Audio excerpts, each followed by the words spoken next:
सुप्रभात बच्चों।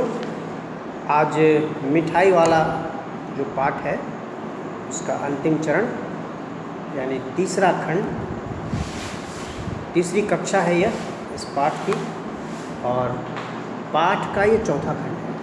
2 और 3 हम लोगों ने कल कर लिया था। आज चौथे खंड को देखते हैं। 8 मास बाद वह जो फेरी वाला था, जो खिलौना और मिठाई बेचा करता था, वह कुछ लंबे अंतराल के बाद आया करता था। 4 महीने, 6 महीने, 8 महीने के बाद आया करता था। कारण क्या था उसको हम बाद में बताएंगे आपको। पहले कहानी को देखते हैं, आगे बढ़े कहानी। 8 मास बाद सर्दी के दिन थे। रोहिणी स्नान करके मकान की छत पर चढ़कर आजानुलंबित केश राशि सुखा रही थी। इस समय नीचे की गली में सुनाई पड़ा बच्चों को बहलाने वाला मिठाई वाला। मिठाई वाले का स्वर उसके लिए परिचित था। झट से रोहिणी नीचे उतर आई। उस समय उसके पति मकान में नहीं थे। हाँ, उनकी वृद्धा दादी थी। रोहिणी उनके निकट आकर बोली, दादी, चुन्नू मुन्नू के लिए मिठाई लेनी है, जरा कमरे में चलकर ठहराओ। मैं उधर कैसे जाऊं? कोई आता न हो। जरा हटकर मैं भी चिक की ओट में बैठी रहूँगी। दादी उठकर कमरे में आकर बोली, ए मिठाई वाले, इधर आना। मिठाई वाला निकट आ गया। बोला, कितनी मिठाई दूँ माँ? ये नए तरह की मिठाइयाँ हैं, रंग बिरंगी, कुछ कुछ खट्टी, कुछ कुछ मीठी, जायकेदार, बड़ी देर तक मुंह में टिकती हैं, जल्दी नहीं घुलती। बच्चे बड़े चाव से चूसते हैं। इन गुणों के सिवा ये खांसी भी दूर करती है। कितनी दूँ? चपटी, गोल, पहलदार गोलियाँ हैं। पैसे की 16 देता। दादी बोली, 16 तो बहुत कम होती हैं, भला 25 तो देते। मिठाई वाला, नहीं दादी, अधिक नहीं दे सकता।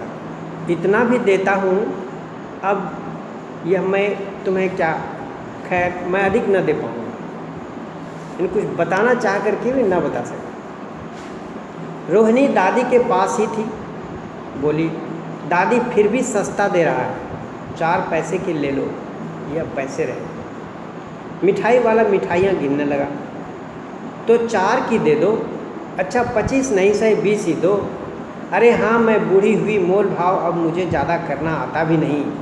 कहते हुए दादी के पोपले मुंह से जरा सी मुस्कुराहट फूट निकली। रोहिणी ने दादी से कहा, दादी इससे पूछो, तुम इस शहर में और कभी भी आए थे या पहली बार आए हो?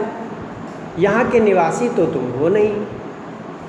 दादी ने इस कथन को दोहराने की चेष्टा की ही थी कि मिठाई वाले ने उत्तर दिया, पहली बार नहीं, और भी कई बार आ चुका हूँ।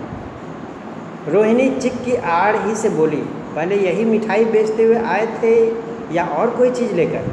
मिठाई वाला हर्ष, संशय और विस्मयादि भाव में डूबकर बोला, इससे पहले मुरली लेकर आया था और उससे भी पहले खिलौने लेकर। रोहिणी का अनुमान ठीक निकला। अब तो वह उससे और भी कुछ बातें पूछने के लिए अस्थिर हो उठी। वह बोली, इन व्यवसायों में भला तुम्हें क्या मिलता होगा? वह बोला, मिलता भला क्या है, यही खाने भर को मिल जाता है। कभी नहीं भी मिलता है, पर हाँ, संतोष, धीरज और कभी कभी असीम सुख जरूर मिलता है, और यही मैं चाहता भी। सो कैसे, वह भी बताओ। अब व्यर्थ उन बातों की क्यों चर्चा करूं? उन्हें आप जाने ही दें। उन बातों को सुनकर आपको दुख ही होगा। जब इतना बताया है तब और भी बता दो। मैं बहुत उत्सुक हूँ, तुम्हारा हर्जा न होगा, मिठाई मैं और भी ले लूँगी। अतिशय गंभीरता के साथ मिठाई वाले ने कहा, मैं भी अपने नगर का एक प्रतिष्ठित आदमी था। मकान, व्यवसाय, गाड़ी घोड़े, नौकर चाकर, सभी कुछ था। स्त्री थी, छोटे छोटे 2 बच्चे भी थे। मेरा वह सोने का संसार था। बाहर संपत्ति का वैभव था, भीतर सांसारिक सुख था। स्त्री सुंदरी थी, मेरी प्राण थी। बच्चे ऐसे सुंदर थे जैसे सोने के सजीव खिलौने। उनकी अटखेलियों के मारे घर में कोलाहल मचा रहता था। समय की गति, विधाता की लीला, अब कोई नहीं है। दादी प्राण निकाले नहीं निकले, इसलिए अपने उन बच्चों की खोज में निकला हूँ। वे सब अंत में होंगे तो यहीं कहीं, आखिर कहीं न कहीं जन्मे ही होंगे।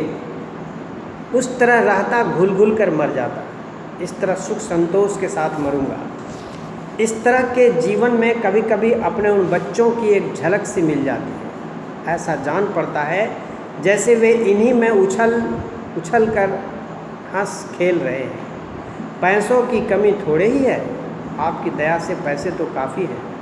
जो नहीं है इस तरह उसी को पा जाता। रोहिणी ने अब मिठाई वाले की ओर देखा, उसकी आंखें आंसुओं से तर हैं। इसी समय चुन्नू मुन्नू आ गए।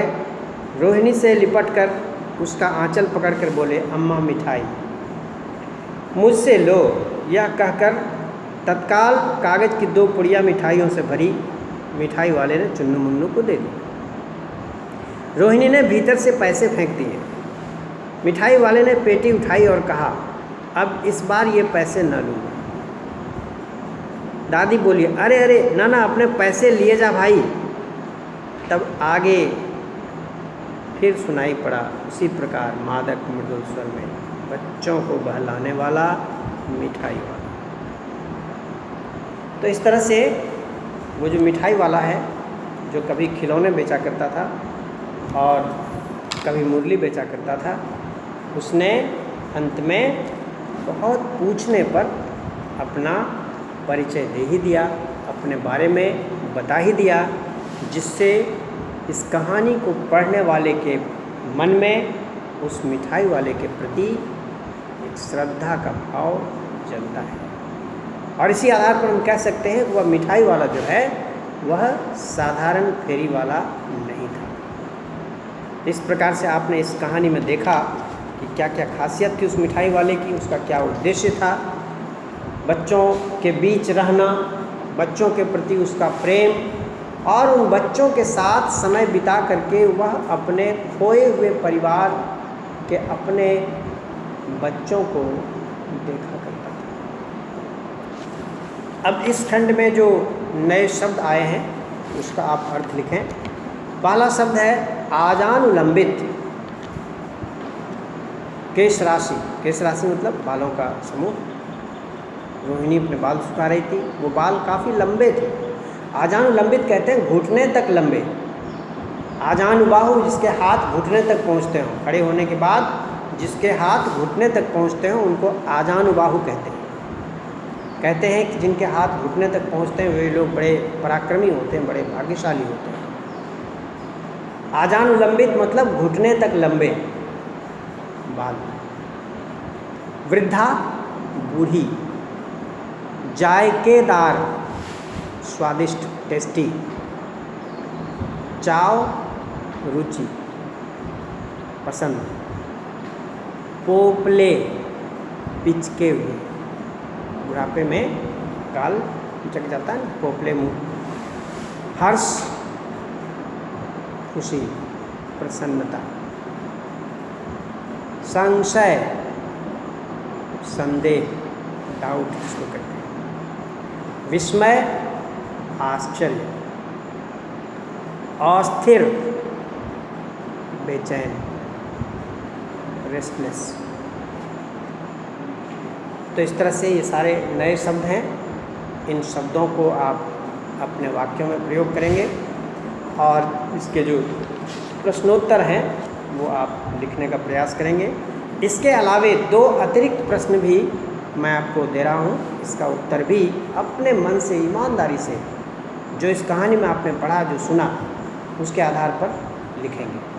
पहला प्रश्न है, मिठाई वाले के स्वभाव के बारे में 15 वाक्य लिखिए। दूसरा प्रश्न जो पाठ्यपुस्तक से अलग है, विजय बाबू की बातें सुनकर मुरली वाला क्यों अप्रतिभ हो उठा। मुरली बाबू, तो विजय बाबू की बातें सुनकर वह जो मुरली बेचने वाला था, मुरली वाला, वह क्यों अप्रतिभ होता, क्यों निराश हो गया। कौन सी बात सुन करके वह निराश हुआ और क्यों निराश हुआ। इन 2 प्रश्नों का उत्तर पाठ्य पुस्तक के अतिरिक्त के प्रश्न हैं ये, इसको आप लिखेंगे और बाद में मुझसे चेक करवाएंगे, दिखाएंगे। ठीक है।